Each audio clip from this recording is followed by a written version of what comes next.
Hola, bienvenido a un nuevo video. En esta oportunidad quiero estar respondiendo a la pregunta que aparece en la portada del video, de qué es el globalismo. Y también quiero hablar acerca de por qué este puede ser una tremenda amenaza para nuestra política y para nuestras democracias actuales.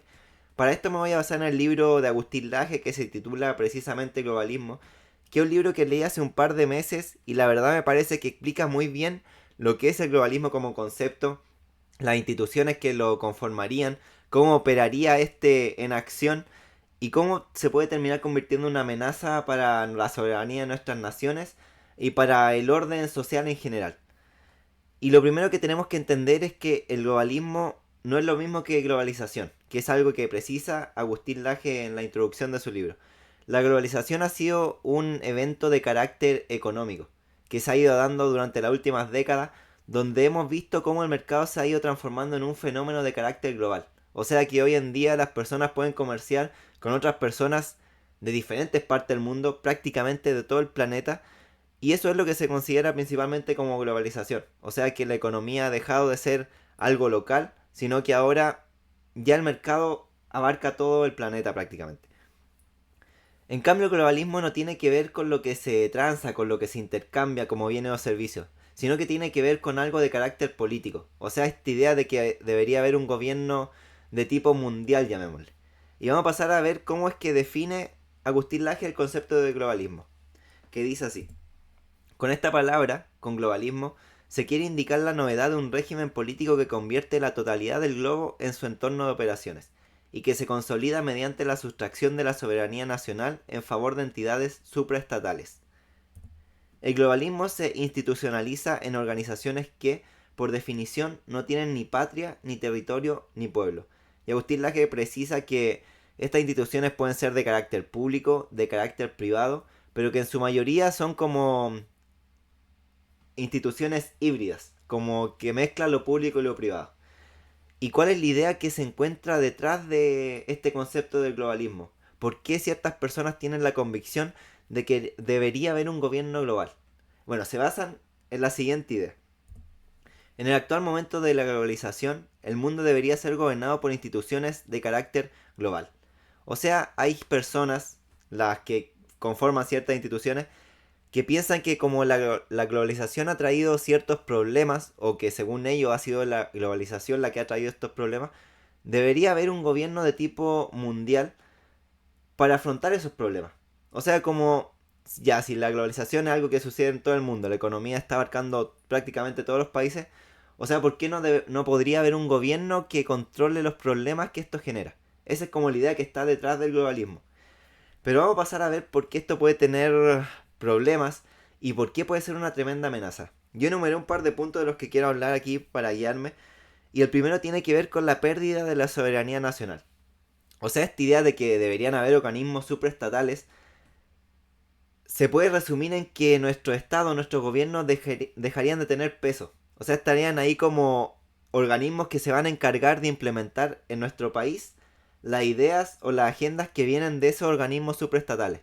O sea, que pasan a ser prácticamente títeres de lo que digan instituciones que son de otra parte del mundo, que como dice Agustín Laje no tienen patria, no tienen territorio, no tienen pueblo, sino que supuestamente representan los intereses de la humanidad, que es algo totalmente ilusorio porque cómo podrían saber una cierta cantidad de personas cuáles son los intereses de toda la humanidad. O sea, hay que pensar también, y aquí vamos a pasar al segundo punto, que esto es totalmente antidemocrático. Si has visto algunos de mis videos anteriores, yo soy bien crítico con la forma en que opera nuestra democracia actual, porque se supone que es una democracia representativa, pero nuestros líderes políticos pareciera que se dejan llevar no por lo que quiere el pueblo, no por los problemas que estos tienen, sino más bien para implementar sus propios intereses, de sus partidos o de grupos que los financian. Si eso ya es un problema a nivel nacional, o sea, imaginémonos lo que esto sería a un nivel global. O sea, ¿cómo elegimos a esas autoridades de carácter global? Es una pregunta muy buena para hacer y no creo que haya una respuesta como lógica para esto. O sea, ¿cómo decidimos cuántos representantes van a ser de América Latina, cuántos de África, cuántos de Europa, cuántos de Estados Unidos? ¿Va a ser por el peso económico que tiene cada uno de esos continentes? ¿Por qué vamos a definir qué personas nos van a representar internacionalmente? ¿Cómo nos aseguramos de que los intereses de toda la humanidad estén ahí, en esos debates de esas organizaciones. O sea, para mí, de partida esto no tiene sentido y se haría imposible poder gobernar el mundo así de forma centralizada. Que aquí ya podemos también mezclarlo con el tercer punto, porque al final tiene esto todo que ver, que es lo de la ingeniería social. O sea, la idea de la ingeniería social se basa en que supuestamente a través de la teoría se podría ordenar la realidad. O sea, se podría ordenar la sociedad de arriba hacia abajo. Esta es una idea que ha venido ya desde hace bastante tiempo, no es nueva. Por ejemplo, podemos verlo en gobiernos de carácter marxista, gobiernos totalitarios, la búsqueda que se ha llevado de implementar el comunismo, que son en sí sistemas que creen que se puede ordenar la sociedad de arriba. Y aquí hay un problema tremendo que tiene que ver con la información precisamente. Es que es un problema que quizá a ellos ni siquiera se les pasa por la mente, porque en su ideología se ciegan y creen que de verdad tienen las capacidades intelectuales como para ordenar todo el funcionamiento de la sociedad, de la economía y así de todo, hasta de la vida individual de cada uno. Y lo que ellos no entienden, y lo que no creo que logre entender una persona que se ciega por ese tipo de ideas, es que el conocimiento que hay en el mundo es muchísimo. O sea, cada persona tiene conocimientos que de cierta forma contribuyen al orden social, al buen funcionamiento de la sociedad. Y son conocimientos que a veces ni siquiera van a estar escritos, sino de saber hacer ciertas cosas, de entender que hoy día acá en mi localidad se echó a perder una tubería, no hubo agua, no se pudieron regar las plantas, quizá haya una escasez de ciertos productos por esto, y son cosas que van pasando así de carácter local. O sea, dentro de un mismo país incluso las personas van a tener conocimientos distintos en las diferentes regiones porque están habituados a diferentes modos de vida, diferentes climas, diferentes productos que generan en sus economías locales y así van a tener sus propios problemas también. O sea, cada persona tiene un conocimiento particular que difícilmente va a ser replicable en la mente de otra persona. Y el hecho de pensar que se podía organizar la sociedad desde arriba, o sea, esta idea que hay detrás de la ingeniería social, asume que ese conocimiento podría ser recolectado en un solo organismo central, lo cual es imposible. O sea, yo creo que ni siquiera con todo el desarrollo que ha habido de la tecnología y con el que pueda haber a futuro, vamos a ser capaces de llegar a un punto donde todo el conocimiento puede estar a la mano, disponible para una autoridad central, como para que pueda tomar decisiones de carácter nacional o en este caso de globalismo de carácter mundial. Es algo que no veo probable, que no creo que lleguemos a eso, pero a pesar de eso no considero que esta idea de la ingeniería social se vaya a acabar. O sea, hay personas que van a creer que tienen las capacidades intelectuales o los recursos tecnológicos como como para poder implementar un gobierno de carácter mundial, que es lo que tiene que ver con el cuarto punto de gobernanza global. O sea, esta gente de verdad piensa que podrían gobernar el mundo de forma centralizada. Es un egocentrismo tremendo, es antidemocrático totalmente porque como digo, si incluso dentro de un mismo país hay conflicto de intereses entre primero las autoridades políticas que existen, pero además entre las autoridades políticas y los intereses del pueblo, imagínate el conflicto que habría entre los intereses de nosotros, por ejemplo, como Chile, que es un país pequeñísimo para lo que significa el mundo en general, tanto en términos de población como en términos de peso económico. O sea, somos un país pequeñísimo y así como nosotros hay un montón de países pequeños que difícilmente tendrían voz y voto en esas decisiones de carácter global. O sea, podríamos pensar que quizás va un representante de acá y un montón de Europa, un montón de Asia que tienen un peso económico cada vez más grande, otro montón de Estados Unidos, pero los intereses de esos países que son más pequeños difícilmente van a ser considerados. Y al final se van a tomar decisiones que beneficien a quienes financian precisamente a estas organizaciones de carácter mundial. Porque aquí se da mucho en esta idea de los gobiernos mundiales, de la gobernanza global, que supuestamente esas instituciones están formadas por expertos, entre comillas, y de personas que aman a la humanidad. O sea, que hacen todo desinteresadamente, que son prácticamente ángeles caídos del cielo, que vienen a resolver todos nuestros problemas y hacer de este mundo un lugar maravilloso. Esa es su utopía, o por lo menos lo que quieren hacer mostrar a la gente, lo que quieren que nosotros creamos. que esa gente está ahí por desinterés, que simplemente quieren contribuir, son filántropos que operan en pos del bien común. Eso quieren que creamos. Pero, o sea, hay que pensar que estas personas son multimillonarias que ya casi interés económico no tienen en la vida, ya tienen resuelta esa parte. ¿Y qué hace el ser humano cuando ya tiene cubierta esa parte económica de sus necesidades básicas, incluso las de un montón de generaciones más adelante, como son estas personas que generalmente promueven este tipo de ideas? Que lo que buscan al final ahora es poder. O sea, ya lograron todo a nivel económico, entonces no le queda más que tratar de moldear la sociedad a su antojo, como de ver sus utopías, sus teorías implementadas en la realidad. Y es por eso que impulsan este tipo de agenda a través de financiamiento. Hay que poner mucho ojo con movimientos que surgen dentro de los países así como de la nada. Por ejemplo, acá en Chile, yo soy muy escéptico con lo que pasó en el 2019. No creo que haya sido una manifestación totalmente genuina de toda la población. Yo con el tiempo me he dado cuenta de que, por ejemplo, en esas marchas de ese año participó gente que, de acuerdo a como entiendo lo que piensan cuando uno habla con ella, difícilmente estaban conscientes de lo que estaban haciendo. Simplemente se dejaron llevar por la masa, por lo que estaba haciendo un montón de gente, como querer ser parte de eso. Pero yo creo que eso de partida surgió del financiamiento de ciertos grupos que querían ver cambios como a nivel social. Porque luego pudimos ver que a través de eso surgió un cambio constitucional. Que en esas constituciones que se querían implementar precisamente tenían mucho que ver con las agendas que tratan de impulsar estos organismos internacionales. O sea, que la soberanía del país se pierda. Por ejemplo, esta idea de que seamos un país plurinacional. Eso de partida es tratar de perder la idea de nación. O sea, este sentido patriota de querer lo que es nuestro. Por ejemplo, lo que representa al chileno en tradiciones, costumbres. Se trata de desprestigiar todo esto como las costumbres nacionales para dejar a las personas sin una idea clara de lo que significaría ser parte de un país.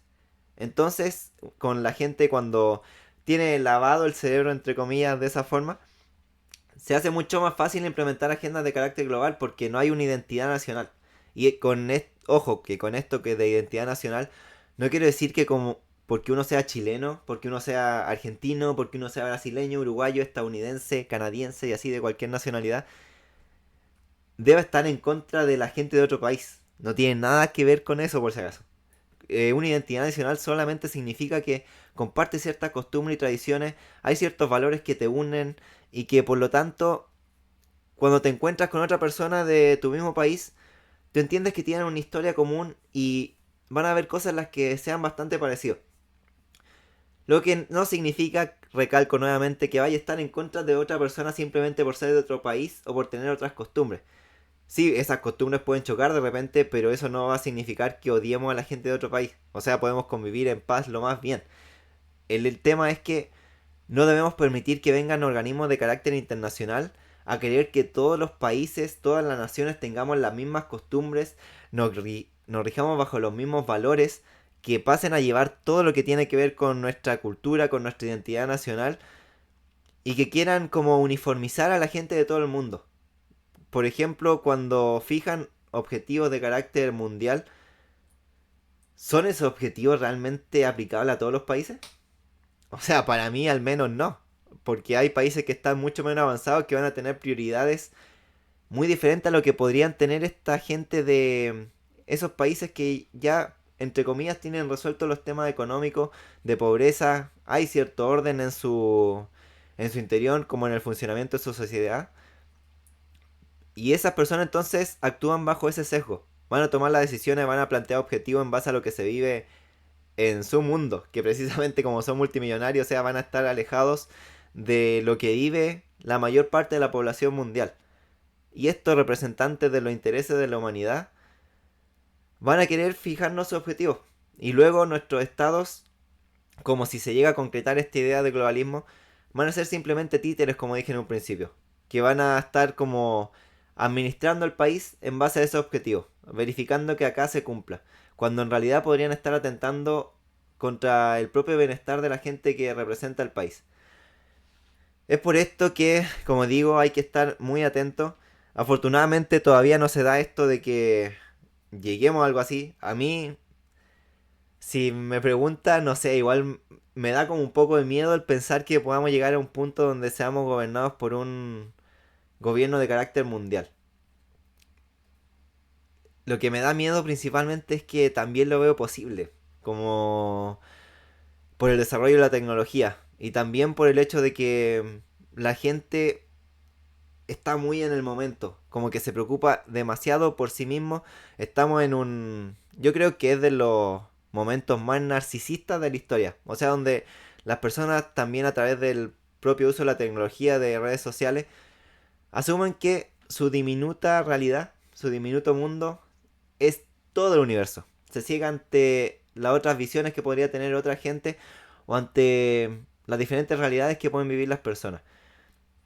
Y en base a este como adormecimiento de la sociedad, siento que puede avanzar este tipo de ideas, como el tema de un gobierno de carácter mundial. Porque hay que pensar que si las personas no nos preocupamos ni siquiera de lo que pasa en nuestro país, en la política, mucho menos vamos a estar preocupándonos de lo que pasa a nivel internacional. Y tampoco vamos a estar metiéndonos en si quizás nuestros líderes políticos están representando agendas internacionales y no lo que tiene que ver con los problemas, con lo que aqueja al pueblo en realidad. Es algo, como digo, que me parece preocupante a tener en cuenta. Y esa es la invitación. O sea, ya he hecho muchas veces la invitación en otros videos de que nos interesemos por lo que pasa en política. Porque cuando no nos interesamos en lo que pasa en política, primero se pierde el sentido de lo que debería ser la democracia. Y segundo, podemos ver incluso amenazada nuestra libertad por el surgimiento de ideas como esta. De personas, de organizaciones que quieren implementar su agenda en todo el mundo.